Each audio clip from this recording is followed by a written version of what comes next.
दामाद संग भागने वाली सास के लिए गरुड़ पुराण में कैसा दंड।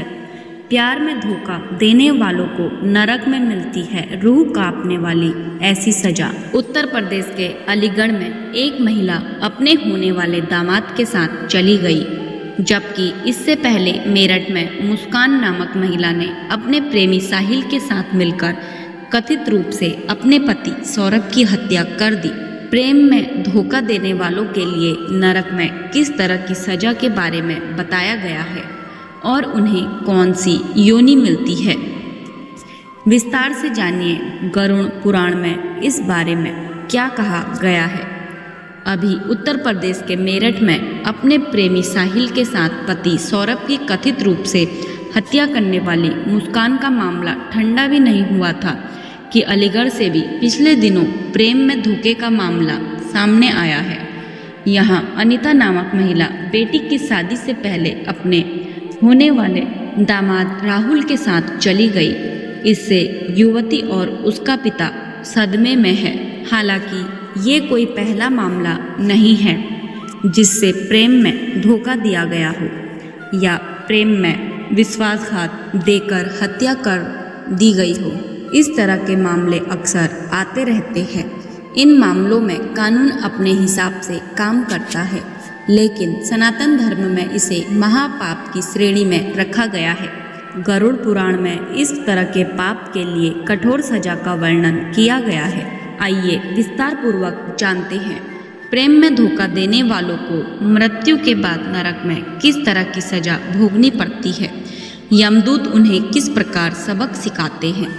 गरुड़ पुराण क्या है, पहले जानिए गरुड़ पुराण क्या है।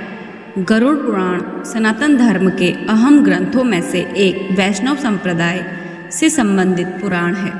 18 पुराणों में इस पुराण का महत्व इसलिए है क्योंकि इसमें मृत्यु के बाद की यात्रा का विस्तार से ब्यौरा दिया गया है। गरुड़ पुराण में बताया गया है कि व्यक्ति को मृत्यु के बाद अपने कर्मों के अनुसार स्वर्ग और नरक का फल मिलता है। इन्हीं कर्मों के अनुसार अगले जन्म में उसे क्या योनि मिलती है, इस बारे में बताया गया है। यही वजह है कि सनातन धर्म में किसी की मौत होने के बाद घर पर गरुड़ पुराण का पाठ किया जाता है। इसे परिवार में सभी को सुनाया जाता है। गरुड़ पुराण में प्रेम में धोखा देने वालों के लिए क्या सजा। गरुड़ पुराण में प्रेम में धोखा देने वालों के लिए कठोरतम सजा का विवरण दिया गया है। अगर कोई व्यक्ति पराई स्त्री के लिए अपनी पत्नी को छोड़ देता है या कोई महिला दूसरे पुरुष के लिए अपने पति को छोड़ देती है तो मृत्यु के बाद उसे घोर नरक भोगना होता है। ऐसे पापियों को 7 जन्मों तक अपने जीवन साथी का वियोग सहना पड़ता है और पशु योनि में जन्म लेना पड़ता है। उन्हें लोहे की गर्म सलाख का आलिंगन करवाया जाता है, जिससे पापी व्यक्ति की रूह कांप जाती है और यमदूत उन पर कोड़े बरसाते हैं। वहीं जो स्त्री अपने पति को छोड़ देती है और पराये पुरुष के साथ संबंध बनाती है उसे चमगादड़ छिपकली या 2 मुंह वाले सांप की योनि मिलती है। मृत्यु के बाद कुंभीपाक नरक में जाना पड़ता है। गरुड़ पुराण में बताया गया है कि पराई स्त्री के साथ जाने वाले नपुंसक होता है और गुरु पत्नी के साथ व्यभिचार करने वाला महाभयानक नरक में जाता है। वही गुरु पत्नी के साथ कामेक्षा रखने वाले को गिरगिट की योनि में जाना पड़ता है। जो व्यक्ति मित्र की पत्नी पुत्र वधु आचार्य की पुत्री के साथ काम वासना के प्रभाव में आकर संबंध रखता है उसे मृत्यु के बाद कुंभीपाक नरक में जाना पड़ता है। वहाँ उन्हें इतना क्रूरतम दंड दिया जाता है जिसे यहाँ हम लिख भी नहीं सकते हैं। इसके लिए आप गरुड़ पुराण पढ़ें। ठीक इसी प्रकार का दंड इस तरह का दुराचरण करने वाली स्त्रियों के लिए भी है। स्त्री पुरुष दोनों के लिए दंडनीय है दुराचरण।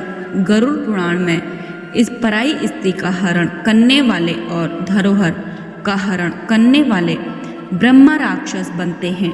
वहीं सगोत स्त्री के साथ संबंध बनाने वाले के लिए गरुड़ पुराण के 5वें अध्याय में लकड़बग्गा, साही और रीछ की योनि बताई गई है। यही नहीं, राजपत्नी के साथ गमन करने वाले व्यक्ति को ऊंट की श्रेणी मिलती है। आज के दौर में राजपत्नी को अधिकारी वर्ग या शासन व्यवस्था से जुड़े लोगों की पत्नी के रूप में संदर्भित किया जा सकता है। वही मित्र की पत्नी के साथ गमन करने वाले को गधे की योनि मिलती है।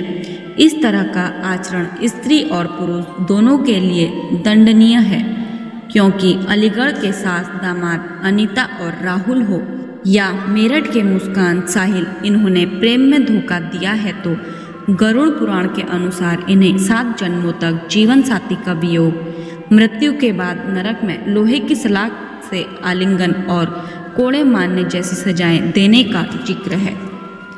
आपको हमारी वीडियो कैसी लगी कमेंट करके कमेंट बॉक्स में ज़रूर बताएं और हमारे चैनल पर नए हैं तो चैनल को लाइक शेयर सब्सक्राइब करना ना भूलें। धन्यवाद।